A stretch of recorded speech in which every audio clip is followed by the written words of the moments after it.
What is going on, guys? Welcome back to another video and another video on the BMW today.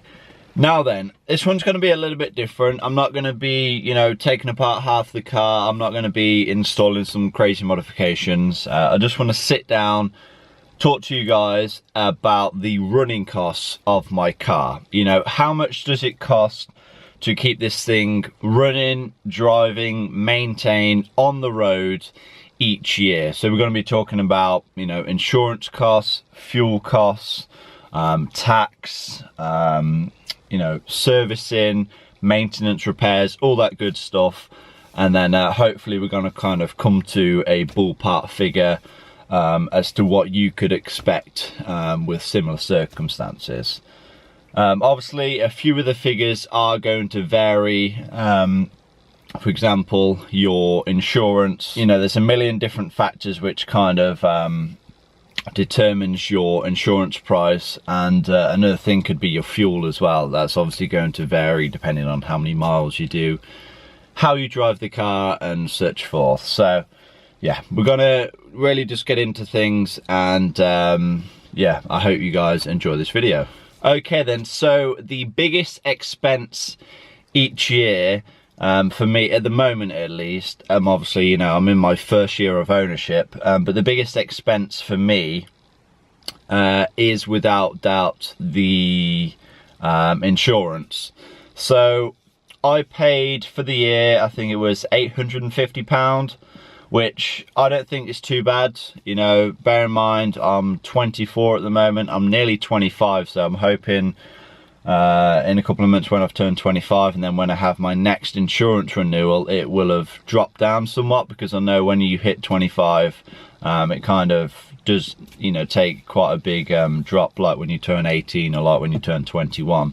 So I'm hoping it's a little bit cheaper next year. But yeah, at the moment, I'm paying £850 for the year, which, like I said, I don't think it's too bad. It's a big car to have, especially for someone of my age. I'm guessing that, insurance companies are going to expect someone of my age to have like a sporty hatchback or something like that, like what I've had in the past. I've had Fiestas, Corsas, all the rest of it. Not that they are particularly sporty, but it's kind of a car that someone of my age would typically have, I guess. But yeah, that's the insurance cost. £850. That's, like I said, that's the most expensive thing that I've had to buy so far. And yeah, like I said, I don't think it's too bad. Now the next one is, now these aren't going to be in order, by the way, but the next expense that I had to pay was the tax, and that was it's either 140 or 145 pound for the year, which again I really don't think is too bad. Bear in mind, this is a diesel, this is the 2-litre diesel, and road tax in the UK is dependent on how much CO2 output the car produces. So diesels, they produce less CO2. A petrol or a gasoline engine car, they produce more CO2, so you essentially have to pay more road tax for the petrol car and less for a diesel. So yeah, 140, 145 pound for the year. I really don't think it's too bad for this car. Now the next one is fuel costs. Now, like I said, this is really going to vary depending on how many miles you do, but at the moment I'm kind of spending around £30 a week. That's to get to work and back, that's to go shopping, that's to do a couple of other things as well, but yeah, around £30 a week. Now in terms of MPG averages, yeah, I've really, because like fuel prices are kind of right down at the moment, I've been enjoying myself, you could say, a little bit more. I've been having a little bit of fun on the B roads, and my MPG's kind of been in the low 40s, to be honest, at the moment. But if I drive sensibly, I'd easily be able to get 50 MPG. And if I'm only driving on motorways or highways, then I could get 60 MPG. So yeah, if I need to drive more sensibly, I can. If I want to have a bit of fun, I can, but on average at the moment I'm spending around £30 a week, which is, we are going to calculate that, how much it would be per year, and that would be 30 times 52, £1,560. Now the next one I'm going to talk about is oil and oil filters. Now I'm kind of not going to talk about servicing altogether, because I change the oil and oil filters twice a year, but the rest of the servicing I don't do twice a year. It's either yearly or every other year. So for example, fuel filters, I'll probably do that once a year. Air filter, I actually have a lifetime K&N air filter, so that lasts forever. Things like glow plugs, you know, I've done them. I probably won't even have to do them again. But yeah, it's really oil and oil filter, that's the most important thing, to be honest. And for them, for 2 lots, so for, I think the engine holds just under 6 litres of oil, so for around 12 litres of oil and 2 oil filters, you know, good quality oil filters, you're looking at £50 to £60. So what's that, £25 to £30 each oil change. But like I said, for the year, £50 to £60. Now then, tyres. Now, this is often a thing that is overlooked when it comes to buying this car. People might get the car at a good price, but then they forget that it has bigger wheels, you know, that it has 18 or 19 inch alloys. Mine has the 19-inch alloys. They are absolutely huge tyres on this car. On the front at the moment, it's like 255,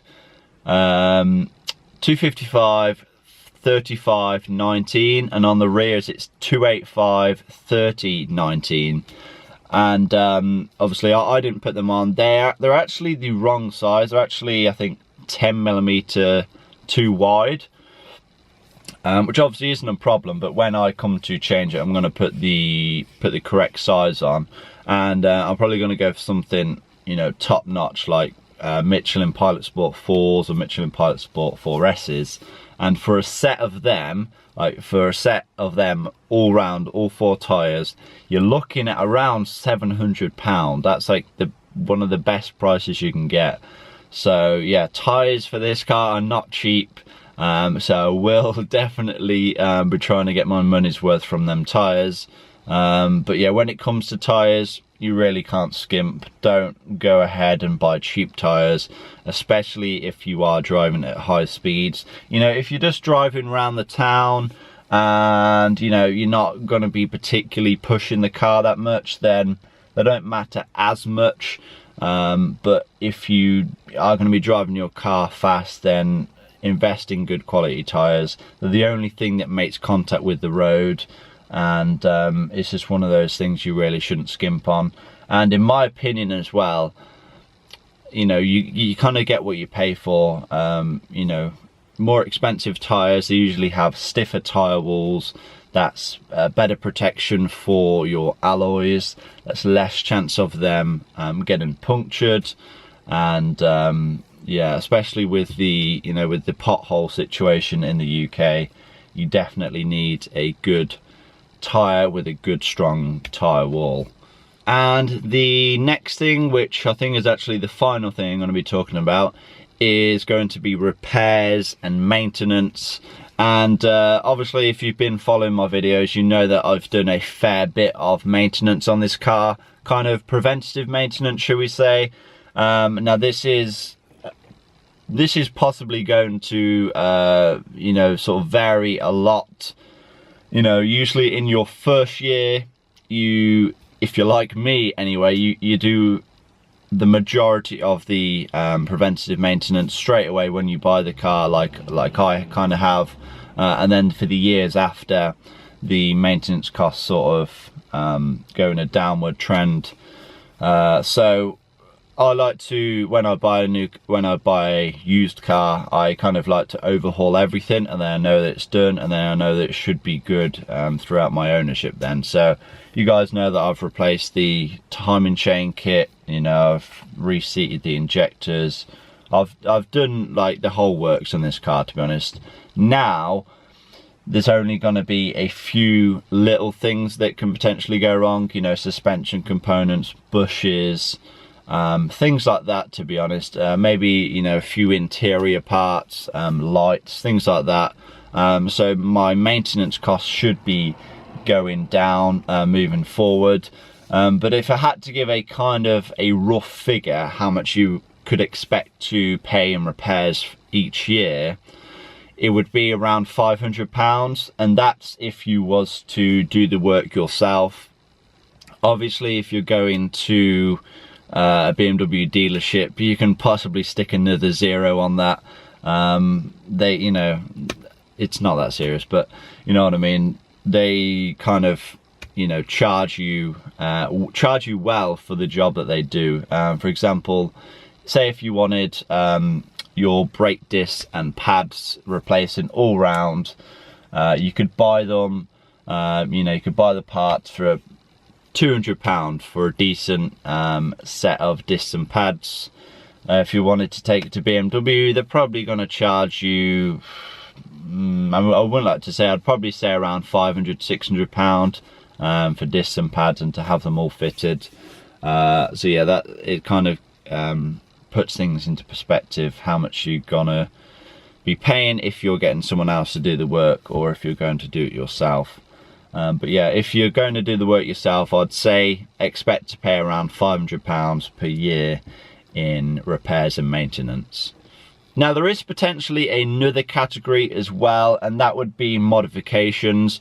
But because they're, you know, it's pretty impossible to stick a figure on this. You know, it's going to depend on really what you want to do to your taste. You know, if you want to stick a massive wing on the back, if you want to retrim your steering wheel, if you want to wrap everything in carbon, if you want to swap your seats out or whatever. So that's really just going to depend on your own tastes and what you want to do. So, you know, this is really not an essential cost, we should say. So I'm not going to go into it. But I hope this video has been somewhat insightful. You know, if you are thinking of buying a particularly older BMW, I hope this hasn't put you off. You know, there's a lot of sort of bad information out there that say that, you know, if you buy an old BMW, it's just going to be a money pit. You're going to be, you know, repairing it every single week. It's simply not true.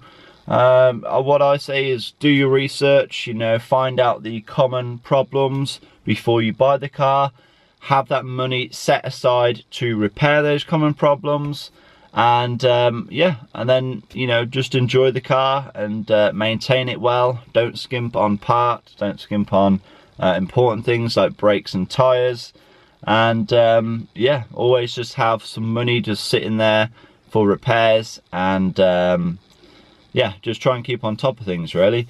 But yeah, I hope you guys have enjoyed this video. Hope it has been somewhat helpful. Please give it a like, leave a comment down below, subscribe if you have not already done so, so I've got a lot more videos to come on this car, and I'll see you guys in that next video. Peace!